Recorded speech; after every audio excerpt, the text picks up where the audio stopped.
Pressure and it's measurement. Pressure and it's measurement में सबसे पहले तो हम प्रेशर ही समझ लेते हैं। प्रेशर जो है ये हो जाता है force exerted by a fluid per unit area. जो फ्लूइड फोर्स एक्सर्ट कर रहा है पर यूनिट एरिया, वो हमारा हो जाता है pressure, force per unit area. ठीक है, तो इसको पी से डिनोट करेंगे, ये हमारा प्रेशर हो जाएगा।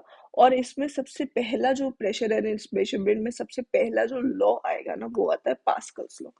अब ये जो पास्कल्स लॉ है बहुत सिंपल सा लॉ है। इसके according pressure at a point in a static fluid is equal in all the directions. एक स्टैटिक फ्लूइड में, रुके हुए फ्लूइड में जो प्रेशर होगा एक पॉइंट पे, जो प्रेशर आ रहा होगा हर एक डायरेक्शन से, ऑल डायरेक्शन से, जितनी भी डायरेक्शन है उसमें से जो प्रेशर आ रहा होगा ना, वो बराबर होगा। मतलब P X, P Y is और पी जेड, ये तीनों इक्वल है। ठीक है, मतलब सारी ही डायरेक्शन से जो प्रेशर आ रहा है वो इक्वल है। रुके हुए फ्लूइड की बात चल रही है, स्टैटिक फ्लूइड की। अब जो स्टैटिक फ्लूइड है उसमें लेयर्स के बीच में मूवमेंट नहीं हो रही है। इसका मतलब ये लेयर्स के बीच में फ्रिक्शन भी नहीं आएगी, जो आपस में ये चलते हुए एक दूसरे के ऊपर रबिंग करते थे, जो फ्रिक्शन आ रही थी, जिसको हम शियर स्ट्रेस बोल रहे थे ना, वो भी नहीं आएगी। इसका मतलब शियर स्ट्रेस जीरो होगी। इसका मतलब शेयर स्ट्रेस जीरो होगी तो shear strain directly proportional to shear stress है, तो शेयर स्ट्रेन भी जीरो हो गया। मतलब कि स्टैटिक फ्लूइड जो है उसके शेयर स्ट्रेस जीरो होती है, शेयर स्ट्रेन जीरो होता है। और उस फ्लूइड की बात चल रही है यहाँ पे। ठीक है, उस पे जो सारी डायरेक्शन से स्ट्रेस आएगी, प्रेशर आएगा, वो सारी डायरेक्शन से जो आ रहा है वो इक्वल आएगा। लेकिन अगर फ्लूइड स्टैटिक नहीं है, मतलब फ्लूइड रुका हुआ नहीं है, but if the shear stress is present, जब रुका हुआ नहीं होगा तो shear stress प्रेजेंट होगी, तो उस पे प्रेशर जो होगा हर एक डायरेक्शन से इक्वल नहीं आएगा। ठीक है, अब यहाँ पे नेक्स्ट आ जाता है हाइड्रोस्टैटिक लॉ। हाइड्रोस्टैटिक लॉ के according rate of increase of pressure in a vertical direction is equal to weight density of fluid at that point. Rate of increase of pressure यानी कि dp upon dz in a vertical direction. z जो है हम vertical direction consider कर रहे हैं। ठीक है, और ये p हो गया हमारा pressure. Rate of increase of pressure in vertical direction is equal to weight density. Weight density को w से हम डिनोट कर रहे हैं, जो कि गामा से आप जनरली इसको समझते हो। यूनिट वेट, वेट डेंसिटी एक ही चीज है। मतलब कि rate of increase of pressure in vertical direction is equal to weight density. ये बहुत इंपॉर्टेंट हमारा हाइड्रोस्टैटिक लॉ हो जाता है। अब वेट डेंसिटी जो है उसी को हम रोज ही लिख देते हैं। अब हम यहाँ पे अगर लिखें तो अगर ये जो प्रेशर है इसको हम del P is equals to D Z को इधर वाली डायरेक्शन साइड लेके जाएंगे तो rho G into D Z लिख सकते हैं। अब यहाँ पे डी जेड को अगर इसको हम इंटीग्रेट करते हैं तो डी जेड का जेड आ जाएगा रो जी जेड। मतलब कि प्रेशर जो है उसका फॉर्मूला क्या बन गया, रो जी जेड। ठीक है, तो इसी से ये फॉर्मूला निकलता है जो कि हमें याद रखना है। ये हम बहुत ही बार आपने सुना भी होगा ये फॉर्मूला या पढ़ा होगा। मतलब रो जी डी जेड जो है, P is equals to rho G H, generally हम लोग लिख देते हैं यहाँ पे P is equals to rho G H. ठीक है, ये वर्टिकल डायरेक्शन में होता है ना एच, तो z जो है वो वर्टिकल डायरेक्शन ही तो है। ये फॉर्मूला यहीं से इस हाइड्रोस्टैटिक लॉ से आता है। ठीक है, ये वाला फॉर्मूला, तो ये आपको याद रखना हाइड्रोस्टैटिक लॉ। और इसकी स्टेटमेंट ही याद रखनी है कि rate of increase of pressure in a vertical direction is equal to weight density of fluid at that point. ठीक है, इसके बाद है हाइड्रोस्टैटिक पैराडॉक्स। हाइड्रोस्टैटिक पैराडॉक्स के अकॉर्डिंग जो प्रेशर है वो डायरेक्टली प्रोपोर्शनल है to the height of column, not on the size और शेप ऑफ द कॉलम। जैसे ये दो हमें कंटेनर्स दिख रहे हैं। ठीक है, ये दो कंटेनर्स है। ये यहाँ पे वाटर जो है वो इतनी डेप्थ पे है, वाटर हो गया या फिर कोई एक लिक्विड है जो इतनी डेप्थ पे है। यहाँ पे इसकी डेप्थ जो है ना वो h है। दोनों ही केसेस में ये h है। ठीक है, एच डेप्थ पे होगा। ठीक है, तो इस हाइड्रोस्टैटिक पैराडॉक्स के according pressure is proportional to the height of column. अब यहाँ पे आपको दिख रहा है कि इसका जो शेप है दोनों का अलग है, लेकिन यहाँ पे जो हाइट है दोनों की सेम है। तो प्रेशर जो होगा वो हाइट पे ही डिपेंडेंट होता है, वो शेप के ऊपर या साइज के ऊपर डिपेंडेंट नहीं होता है। ठीक है, तो ये हमने ऑलरेडी इस फॉर्मूला से देख लिया था, P is equals to rho G H. तो ये एक तो रो और जी और एच पे डिपेंडेंट होगा। यहाँ पे रो तो आपको पता है फ्लूइड की फिक्स होगी, ये जो एक्सेलेरेशन ड्यू टू ग्रेविटी है ये भी फिक्स्ड होती है, सिर्फ हाइट पे ये डिपेंडेंट होगा। ठीक है, तो इसीलिए शेप साइज मैटर नहीं करता यहाँ पे।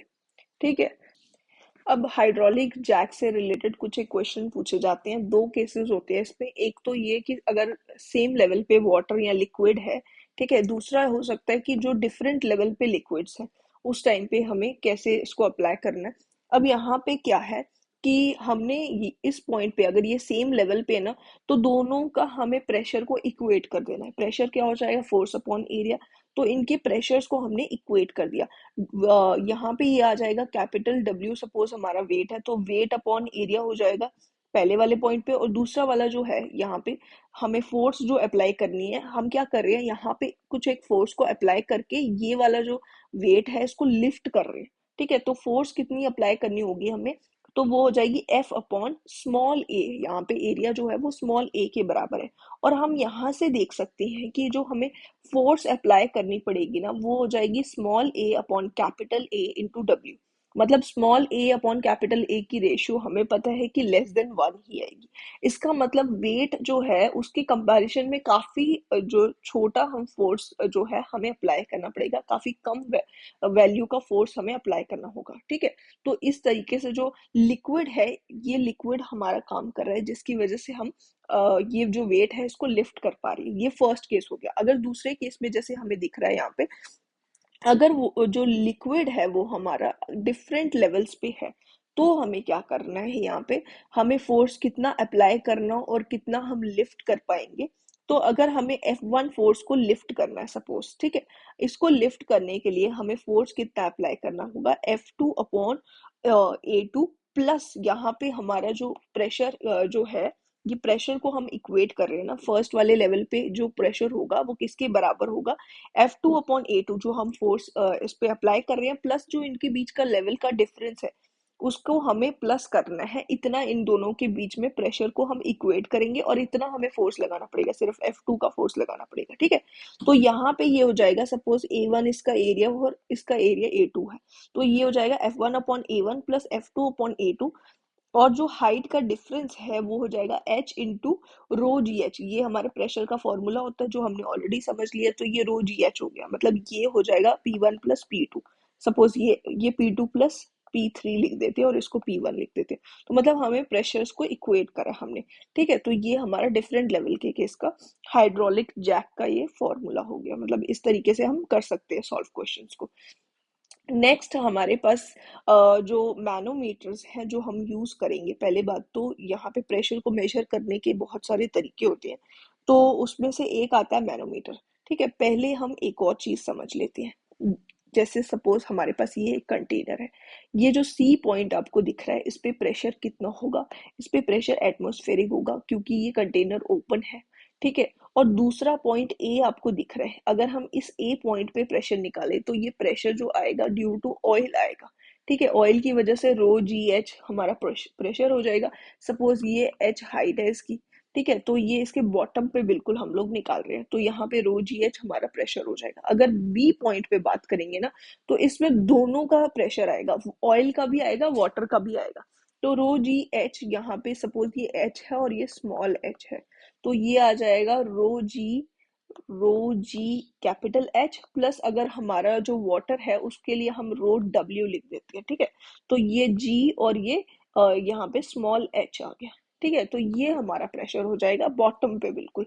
ठीक है, तो जितनी डिफरेंट लेयर्स हम अप्लाई कर रहे हैं, मतलब लिक्विड की डिफरेंट लेयर्स है, उन सबका सम जो है वो धीरे धीरे नीचे नीचे अप्लाई होता जाएगा। ठीक है, तो इस तरीके से भी कई क्वेश्चंस पूछे जाते हैं। अब एब्सोल्यूट गेज, एटमॉस्फेरिक और वैक्यूम प्रेशर की हम लोग बात कर लेते हैं। इनके बीच में रिलेशन क्या होता है, कैसे हम इसको समझते हैं। सबसे पहले तो P absolute is equals to P atmospheric plus minus P gauge. अगर गेज प्रेशर नेगेटिव होगा तो उसको हम सिंपली वैक्यूम प्रेशर बोल देंगे। ठीक है, तो ये हमारा हो जाएगा P एब्सोल्यूट प्रेशर। अब इसमें से प्लस या माइनस गेज प्रेशर करना है, डिपेंड करता है गेज प्रेशर नेगेटिव है या पॉजिटिव है। अब यहाँ पे इस डायग्राम से अगर हम समझे, ये है हमारा एब्सोल्यूट जीरो प्रेशर। की वैल्यू, यहाँ पे एब्सोल्यूट जीरो आएगा, ठीक है, यहाँ पे प्रेशर जीरो हो गया। अब ये आ जाता है एटमॉस्फेरिक प्रेशर। एटमॉस्फेरिक प्रेशर के अंदर जब हम गेज प्रेशर ऐड कर रहे हैं तो हमें क्या मिलेगा, एटमॉस्फेरिक प्रेशर की वैल्यू 101.38 समथिंग होगी किलो न्यूटन पर मीटर स्क्वायर, ठीक है। तो इसके अंदर हम गेज प्रेशर ऐड करेंगे, हमें मिल जाएगा पी एब्सोल्यूट, ठीक है। गेज प्रेशर को ऐड करने से ये मिल गया पी एब्सोल्यूट। लेकिन अगर हमारा जो गेज प्रेशर है वो नेगेटिव है, उसको हम वैक्यूम प्रेशर बोलेंगे। अगर हम एब्सोल्यूट एटमॉस्फेरिक प्रेशर से वैक्यूम प्रेशर माइनस कर रहे हैं तो हम कहाँ पे पहुंच रहे हैं, इस लेवल पे पहुंच रहे हैं। ये हमारा हो जाता है P absolute in case of vacuum pressure. या फिर गेज प्रेशर जब नेगेटिव होगा तो हमारा एब्सोल्यूट प्रेशर की वैल्यू यहाँ पे आएगी, ठीक है। तो ये हमारा एब्सोल्यूट प्रेशर हो जाएगा। कई बार क्या होता है, एटमॉस्फेरिक प्रेशर को हम जब सिंपली सिर्फ गेज प्रेशर की वैल्यू लिख देते हैं जहां पे भी आपको दी होगी, या फिर वैक्यूम प्रेशर की डायरेक्टली अगर हम वैल्यू यूज करते हैं, एक्सेस प्रेशर जिसको इन जनरल बोला जाता है, उसमें एटमॉस्फेरिक प्रेशर जो है ना, इसी को मतलब इसको जीरो कंसिडर करा जाता है, मतलब एक तरह से इस पे डाटम है, ठीक है। तो इसको जीरो कंसिडर करा जाएगा और इसके ऊपर वाली वैल्यू हमने कैलकुलेट करनी है तो वो गेज प्रेशर हो गया। इसके नीचे वाली सिर्फ हम वैक्यूम प्रेशर की वैल्यू लिखेंगे तो वो नेगेटिव आ जाएगी वैल्यू, तो इसलिए हमारी वैल्यू नेगेटिव आती है। इन जनरल एब्सोल्यूट प्रेशर जो होगा ना, उसकी वैल्यू जो है वो पॉजिटिव ही आ रही होगी आपकी, ठीक है। तो ये हो जाते हैं सारे प्रेशर्स। अब आ जाते हैं हम मेजरमेंट ऑफ प्रेशर पे। तो प्रेशर को मेजरमेंट करने के क्या क्या तरीके हैं, मैनोमीटर्स का हम यूज कर सकते हैं, ठीक है, और मैकेनिकल गेजेस का हम यूज कर सकते हैं। पहले तो अगर हम मैनोमीटर्स की बात करें तो सिंपल मैनोमीटर हमारे पास होता है, डिफरेंशियल मैनोमीटर हमारे पास होता है। सिंपल में piezometer, U tube manometer, single column, ये सारे इसके एग्जांपल्स हो जाएंगे। अब मैकेनिकल गेजेस के क्या क्या एग्जांपल है, इसमें डायफ्राम प्रेशर गेज हो जाएगा और बोर्डॉन्स ट्यूब प्रेशर गेज हो जाएगा। ये सब नाम ही आपको याद रखने हैं, जो इंपॉर्टेंट होंगे उसके बारे में हमने और आगे पढ़ना है।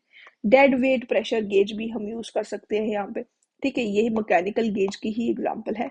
और बेलोज प्रेशर गेज हम यूज कर सकते हैं। ये सारे नाम है, सिर्फ इम्पोर्टेंट इतने नहीं है ये, ठीक है। इसमें आ जाता है पीजोमीटर, सबसे पहले जो मैनोमीटर है। यहाँ पे एक वर्टिकल शॉर्ट हाइट ट्यूब होगी, one side open to atmosphere and another side connected to pipe. यहाँ पे अगर हम देखें, ये सपोज हमारी पाइप है, ठीक है, ये इस तरीके से पाइप आ रही है और इसमें से हमने सिर्फ एक क्रॉस सेक्शन को दिखाया हुआ सामने वाली को, ठीक है। तो यहाँ पे ये पाइप है, इसके साथ हमने एक ट्यूब कनेक्ट कर दी। फिर उसके बाद इसके अंदर जो लिक्विड था वो इस ट्यूब के अंदर आया और वो कुछ एच हाइट तक राइज कर गया, ठीक है। इस ट्यूब से वर्टिकल जो इसका पोर्शन था इसमें एच हाइट पे आ गया। इसका मतलब इसमें प्रेशर कितना है, रो जी एच से हम निकाल लेंगे सिंपली।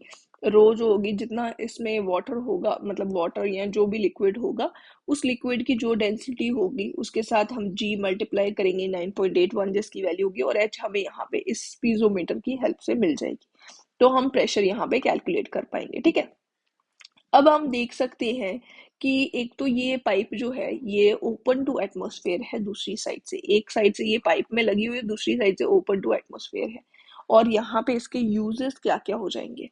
अब यहाँ पे यूज करा जाएगा इसको लो एंड मॉडरेट प्रेशर के लिए, क्योंकि इसकी शॉर्ट हाइट है, इस पाइप की शॉर्ट हाइट होती है, इसलिए लो और मॉडरेट प्रेशर के लिए हम यूज करेंगे। Can not measure vacuum pressure, negative pressure यहाँ पे ये मेजर नहीं कर पाएगी। It can not measure pressure of the gas, gas का प्रेशर क्यों मेजर नहीं कर पाएगी, क्योंकि ये ओपन है, इसलिए गैस का अगर हम प्रेशर निकालने की कोशिश करेंगे तो यहाँ पे जो प्रेशर गैस होगी, जब ट्यूब के साथ कनेक्ट करा जाएगा तो गैस बाहर निकल जाएगी, ठीक है, सिंपली। तो इसलिए पीजोमीटर का सिर्फ लिक्विड के लिए यूज करा जाता है। फिर मैनोमीटर की अगर हम बात करें, मैनोमीटर्स में जो फ्लूइड होती है, पीजोमीटर भी एक मैनोमीटर है, हमने बात करी ऑलरेडी। मैनोमीटर के जो फ्लूइड होते हैं ना, अब उसमें high density, high specific gravity और हाई वेपर प्रेशर का हमें फ्लूइड यूज करना है। अब फ्लूइड कहाँ पे यूज करना है वो मैं पहले आपको दिखा देती हूँ। अगर ये हमारा सपोज यूट्यूब मैनोमीटर है, ठीक है, इस तरीके से यूट्यूब मैनोमीटर होगा, इस तरीके से इसमें यू बना हुआ है ना, इसलिए इसको हम यूट्यूब मैनोमीटर बोलते हैं। यहाँ पे ये एक लिक्विड है, इसके अंदर ऑलरेडी एक लिक्विड है। अब यहाँ से हमने पाइप के साथ इसको जब कनेक्ट करा ना, तो उसके बाद क्या होगा, ये पाइप का लेवल थोड़ा सा यहाँ पे, ये वाले लिक्विड का लेवल नीचे गया और ये वाला यहाँ से हेड ऊपर आ गया, ये H1 हो गया और ये H2 हो गया, जिससे हम ये जो पाइप है इसमें क्या प्रेशर है वो कैलकुलेट कर पाएंगे, ठीक है। It contains mercury or liquid greater specific gravity than the liquid in pipe. जो पाइप में लिक्विड होगा उससे ज्यादा स्पेसिफिक ग्रेविटी वाला लिक्विड हमें यहाँ पे यूज करना है, जिसमें मरकरी हो सकता है उसकी एग्जांपल। अब मरकरी को यूज करने की, अब आपको समझ आ गया ना कि यहाँ पे हमें एक लिक्विड की जरूरत पड़ेगी, जैसे कि यूट्यूब मैनोमीटर में हम यूज कर सकते हैं। और यहाँ पे जो हम लिक्विड यूज करेंगे उसके बारे में भी आपको ये भी याद रखना है कि उसकी डेंसिटी ज्यादा होनी चाहिए, जो जिस लिक्विड की या फिर जिस गैस की रिलेटेड हम फाइंड आउट कर रहे हैं ये प्रेशर, तो उससे ज्यादा हाई डेंसिटी का होना चाहिए, हाई स्पेसिफिक ग्रेविटी और हाई वेपर प्रेशर वाला होना चाहिए। और इसीलिए क्योंकि यहाँ पे ये ओपन टू एटमॉस्फेयर नहीं है, इसलिए हम यहाँ पे क्या कर सकते हैं, इसको गैसेस और लिक्विड दोनों के लिए यूज कर सकते हैं। ठीक है, used for high pressure measuring, high pressure को हम मेजर कर सकते हैं इसकी हेल्प से, यूट्यूब मैनोमीटर की हेल्प से। ठीक है, अब हम मैनोमीटरिंग फ्लूइड की अगर बात करें तो यहाँ पे benefit of using mercury in manometer, यहाँ पे मरकरी का हम यूज कर सकते हैं और उसके क्या क्या बेनिफिट्स है, क्यों यूज कर सकते हैं। It has high specific density, therefore small length of the tube is required. Specific density यानी कि specific gravity जो होगी इसकी वैल्यू हाई होगी यहाँ पे, इसीलिए हम इसको यूज कर सकते हैं। 13.6 होती है जो कि हमें ऑलरेडी पता है वैल्यू। और अगर हम वाटर की बात करें, वाटर के कंपैरिजन में वाटर की 1 है और इसकी 13.6 है, तो उसके कंपैरिजन में काफी हाई है। ठीक है, तो इसीलिए यहाँ पे अगर हम बात करें कि मरकरी का दूसरा बेनिफिट क्या है, ये तो इसका फर्स्ट बेनिफिट हो गया। दूसरा, mercury does not sticks with the glass surface. क्यों स्टिक नहीं करता है? क्योंकि इसकी कोहेजन जो होती है, कोहेजन प्रॉपर्टी इसके अंदर ज्यादा होती है देन द एडहेशन, इसलिए ये ग्लास सरफेस के साथ स्टिक नहीं होता। इसके अपने पार्टिकल्स आपस में एक दूसरे से ज्यादा अट्रैक्शन शो करते हैं। दूसरा ये है कि it has very low vapour pressure, इसका लो वेपर प्रेशर होता है और इसीलिए correction required in measuring is less, इसलिए हमें करेक्शन की ज्यादा मेजरमेंट के बाद करेक्शन करने की जरूरत नहीं होगी। ठीक है, तो इसीलिए हम लोग यूज कर सकते हैं मरकरी का। अब सिंगल कॉलम मैनोमीटर भी होती हैं जिसमें वर्टिकल सिंगल कॉलम हो सकता है, जो कि इस तरीके से आपको दिखेगी डायग्राम इसकी। ठीक है, ये वर्टिकल सिंगल कॉलम के लिए है। अब यहाँ पे जो डिफरेंशियल मैनोमीटर है इसकी डेफिनेशन बहुत इंपॉर्टेंट हो जाती है। Differential manometers are used to measure. Differential manometer पहले तो दिखता कैसे है, ये जो है यहाँ पे ये हमारा है डिफरेंशियल मैनोमीटर। ठीक है, ये है यू टाइप का और ये इन्वर्टेड यू टाइप का डिफरेंशियल मैनोमीटर है। ठीक है, तो यहाँ पे डिफरेंशियल मैनोमीटर का यूज कर सकते हैं हम to measure the difference of pressure between two different points in a pipe. एक पाइप के अंदर दो डिफरेंट पॉइंट्स पे, सपोज ये हमारी पाइप है, इसके इस पॉइंट पे और इस पॉइंट पे हम लोग प्रेशर फाइंड आउट कर रहे हैं, तो इस तरीके से हम प्रेशर फाइंड आउट कर सकते हैं। ठीक है, तो मतलब यूट्यूब मैनोमीटर हम कुछ इस तरीके से लगा लेंगे। ठीक है, ये एक पाइप के लिए हो गया। या फिर हम इसमें क्या कर सकते हैं कि दो different between two different points इन पाइप और डिफरेंट पाइप्स, दो डिफरेंट पाइप्स का यूज कर सकते हैं हम। मतलब दो डिफरेंट पाइप्स जो है उनके बीच में प्रेशर डिफरेंस हम लोग फाइंड आउट कर सकते हैं। कुछ इस तरीके से हम मैनोमीटर लगा देंगे दो डिफरेंट पाइप्स में। ठीक है, तो इस तरीके से हम लोग निकाल सकते हैं, मतलब दोनों ही उसमें निकाल सकते हैं, दोनों पाइप्स के बीच का डिफरेंस निकाल सकते हैं या फिर एक ही पाइप के अलग अलग डिस्टेंसेस पे प्रेशर डिफरेंस निकाल सकते हैं, अलग अलग पॉइंट्स पे। ठीक है, इसके सिवाय मल्टी यूट्यूब मैनोमीटर होती है ताकि हम मेजर कर सकें high pressure with different fluids. दो डिफरेंट फ्लूइड्स के बीच का जो हाई प्रेशर है वो हम फाइंड आउट कर सकते हैं मल्टी यूट्यूब मैनोमीटर की हेल्प से। अब ये आपको एक दिख रहा है इन्वर्टेड यूट्यूब मैनोमीटर। ठीक है, अगर इस तरीके का हमारा मैनोमीटर है, ठीक है, यहाँ पे ये हमारा फ्लूइड जो है वो फिल्ड है। ठीक है, ये यहाँ पे मरकरी का यूज कर सकते हैं, किसी भी हाई डेंसिटी फ्लूइड का हम यूज कर सकते हैं। ठीक है, हाई स्पेसिफिक ग्रेविटी वाला फ्लूइड हो। ठीक है, तो यहाँ पे जो है ये यूट्यूब मैनोमीटर, जो इन्वर्टेड यूट्यूब मैनोमीटर है, इसका हम यूज कहाँ पे कर सकते हैं? ये हमारा लिक्विड्स के लिए ही हम सिर्फ यूज कर सकते हैं, गैसेस के लिए ये यूजफुल नहीं होगा। क्यों ऐसा होगा? क्योंकि जो गैस है अगर इन दोनों पाइप्स के अंदर या फिर सेम पाइप अगर ये है तो इसके अंदर जो गैस होगी ना, अगर इसमें सिर्फ गैस फिल्ड है दोनों साइड और यहाँ पे ऊपर लिक्विड है ना, जिसकी वजह से क्या होगा कि ये जो गैस है मतलब कि ये इस लिक्विड को रोक के नहीं रख पाएगी, ये लिक्विड जो होगा ये गिर जाएगा नीचे। ठीक है, ये नीचे आ जाएगा और हम इसका यूज नहीं कर पाएंगे, तो इसीलिए गैसेस के लिए ये यूजफुल नहीं होगा। दूसरा, अगर हमारे पास इस तरीके का मैनोमीटर है, ठीक है, सपोज हमारा मैनोमीटर है ये और यहाँ पे हमारा लिक्विड है। ठीक है, इस केस में आप देख सकते हो कि लिक्विड के पास प्रॉपर जगह है, इसीलिए यहाँ पे ये जो लिक्विड है ये गिरेगा नहीं। ठीक है, तो ये गिरेगा नहीं, तो इसीलिए हम इसको यूज कर सकते हैं लिक्विड और गैसेस दोनों के लिए, और इवन इसके साथ साथ पॉजिटिव और नेगेटिव प्रेशर दोनों ही निकालने के लिए हम यूज कर सकते हैं। और ये हमारे पास नेक्स्ट एक मैनोमीटर है जिसको हम लॉन्ग लिम्ब मैनोमीटर बोलते हैं। ठीक है, इसकी यहाँ पे आपको दिख रही है ये लिम्ब जो है ये काफी बड़ी है, इसलिए इसको हम लॉन्ग लिम्ब मैनोमीटर बोलेंगे। इसकी हेल्प से भी हम पॉजिटिव और नेगेटिव प्रेशर कैलकुलेट कर सकते हैं। ठीक है, अब हम देखेंगे कि हम प्रेशर डिफरेंस कैसे निकाल सकते हैं मैनोमीटर की हेल्प से। ठीक है, तो इसके लिए दो मेथड्स है हमारे पास, एक जंपिंग मेथड है, एक लेफ्ट लिम्ब या फिर राइट लिम्ब मेथड होता है। दोनों ही मतलब ऑलमोस्ट सिमिलर होंगे, बट कुछ एक डिफरेंस है वो हम समझ लेते हैं। सबसे पहले तो यहाँ पे हमें एक साइन कन्वेंशन याद रखनी है। अगर हम नीचे की तरफ जा रहे हैं, if we are going down, then हम पॉजिटिव प्रेशर कंसिडर करेंगे, और अगर हम ऊपर की तरफ मूव कर रहे हैं तो प्रेशर को हमने नेगेटिव कंसिडर करना है। ठीक है, पहले हम यूट्यूब का निकालेंगे, फिर उसके बाद इन्वर्टेड यूट्यूब के लिए निकालने हैं। तो यहाँ पे मैं साइड पे लिख देती हूँ, नीचे मूव करना है पॉजिटिव, और अगर ऊपर मूव करना है तो नेगेटिव हो जाएगा। ठीक है, यहाँ पे डी से हम ये वाला जो लिक्विड है, सपोज ये डिफरेंट लिक्विड है, यहाँ पे इसके अंदर डिफरेंट लिक्विड है।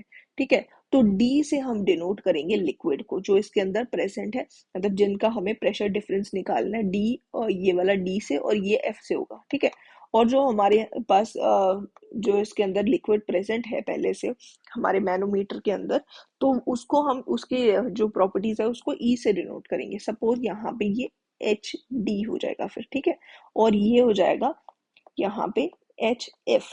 ठीक है, यहाँ पे एच एफ लिख देंगे। सेम वे में ये जो डेंसिटी है इसको डेल्टा एफ लिखेंगे, और रो एफ लिखेंगे, और ये रो डी लिख देंगे। ठीक है, और इस वाले के लिए रो ई लिखेंगे हम लोग।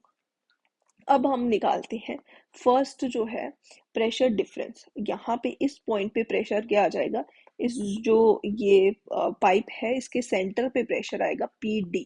ठीक है, ये पी डी आ गया, और यहाँ से हम मूव कर रहे हैं नीचे की तरफ। अब हम नीचे जा रहे हैं, तो नीचे जाते ही हमारा प्रेशर पॉजिटिव हो जाएगा, तो यहाँ से यहाँ तक जो प्रेशर है वो हम सम करेंगे। Rho D G H D, ये हमने सम करा इसके साथ। अब इससे और नीचे हम जाएंगे, तो अगर हम ये देखें ये वाला लेवल, ये दोनों सेम डिफरेंस है ना, ये वाला मतलब ये लेवल सेम हो जाता है। यहाँ पे आएगा H F minus H D.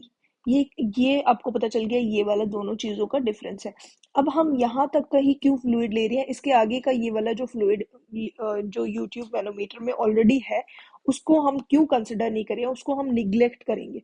इसलिए क्योंकि यहाँ के लेवल को अगर हम लेफ्ट लिम्ब को देख रहे हैं, अगर ये फर्स्ट हमारा मेथड है लेफ्ट लिम्ब और राइट लिम्ब मेथड है, अगर हम देखें दोनों ही केसेस में ऐसा होगा कि यहाँ पे जो ये लिक्विड होगा ना, इस साइड पे भी लिक्विड सेम है, इस साइड पे भी लिक्विड सेम है। अगर ये हम लिख भी देंगे ना उससे भी कुछ खास डिफरेंस नहीं आएगा, इसलिए हम इसके नीचे वाला जो पोर्शन है उसको हम निग्लेक्ट कर देंगे, क्योंकि यहाँ पे पूरा का पूरा लिक्विड सेम है। ठीक है, इसलिए हमने इसको पूरे को निग्लेक्ट कर दिया। अब हम आते हैं, अब नीचे जो पोर्शन है फिर से हम नीचे जा रहे हैं, इसलिए हम पॉजिटिव लिखेंगे। यहाँ पे आएगा हमारे पास ई है ना, रो ई जी और H F minus H T, ये हो गया। ये हमारी हो गई लेफ्ट लिम्ब की बात, और राइट लिम्ब से हम अब इक्वेट कर देंगे इक्वल टू। अब हम ऊपर की तरफ जा रहे हैं, हमें दिख रहा है कि हम ऊपर की तरफ जा रहे हैं। अब राइट लिम्ब के लिए क्या हो जाएगा, यहाँ पे आ जाएगा पी एफ, और फिर से हम नीचे की तरफ जाएंगे, इसके सेंटर लेवल पे हो गया ना पी एफ प्रेशर, और इसके नीचे अगर हम जाते हैं तो एच एफ डिस्टेंस पे जा रहे हैं, रो एफ जी एच एफ। तो ये हमारी प्रेशर डिफरेंस की इक्वेशन होगी, जिसमें हम क्या करेंगे सारी टर्म्स को एक तरफ करेंगे, और ये जो पी डी और पी एफ है ना ये एक तरफ ले आएंगे। P D minus P F is equals to, यहाँ से इस पूरी इक्वेशन से हमारा निकल जाएगा प्रेशर डिफरेंस। ठीक है, और अगर एक प्रेशर हमें दे रखा होगा तो दूसरे वाले को कैलकुलेट कर सकते हैं, इस तरीके से पूरी इक्वेशन बन जाएगी। अब दूसरी हम एक तो ये दूसरा मेथड है हमारे पास, एक तो ये राइट लिम्ब और लेफ्ट लिम्ब हो गया, एक हो गया हमारे पास जंपिंग मेथड। इसमें हमें क्या करना है, मतलब एक साइड से हम जा रहे हैं और दूसरी साइड से ऐसे करके हम मतलब जाएंगे, इस तरीके से पूरा मूव करेंगे। ठीक है, ये पूरा इस तरीके से हमने मूव करना है। अब यहाँ पे क्या करना है, हमें थोड़ा सा जंप करना पड़ेगा, जैसे कि ये वाला जो फ्लूइड आएगा ये सेम होगा तो इसलिए हम जंप करेंगे यहाँ पे। तो इसमें इसी तरीके से हमें एंटी क्लॉकवाइज मूव करना है। यहाँ पे फिर से हमने पी डी लिख दिया प्रेशर, और नीचे मूव कर रहे हैं तो हमारा सेम पॉजिटिव प्रेशर आएगा, rho D G H D. ठीक है, और यहाँ पे प्लस, यहाँ पे आ जाएगा rho E G H F minus H D. Same यहाँ तक इक्वेशन बिल्कुल सेम हो गई हमारी। ठीक है, अब इसके आगे हमें क्या करना है, यहाँ से थोड़ा सा हम जंप करेंगे। अब इस लेवल पे हम पहुंच चुके हैं, अब हम ऊपर की तरफ जा रहे हैं। अब ऊपर की तरफ जा रहे हैं तो नेगेटिव साइन आ जाएगा, इसीलिए यहाँ पे आएगा रो एफ जी एच एफ। ठीक है, ये आ गया, माइनस यहाँ पे पी एफ आ जाएगा, इज इक्वल्स टू जीरो। ये हमारा हो गया दूसरा वाला मेथड। ठीक है, इसी वे में अगर हम यूट्यूब मैनोमीटर से कैलकुलेट करेंगे ना चीजें, तो आपको बस ये चीज, ये क्राइटेरिया याद रखना है कि ऊपर की तरफ जब हम मूव करते हैं तो नेगेटिव हो जाएगा, और डाउनवर्ड मूव करेंगे तो पॉजिटिव होगा। कोई एक भी याद रखोगे तो दूसरा वैसे ही याद रहेगा।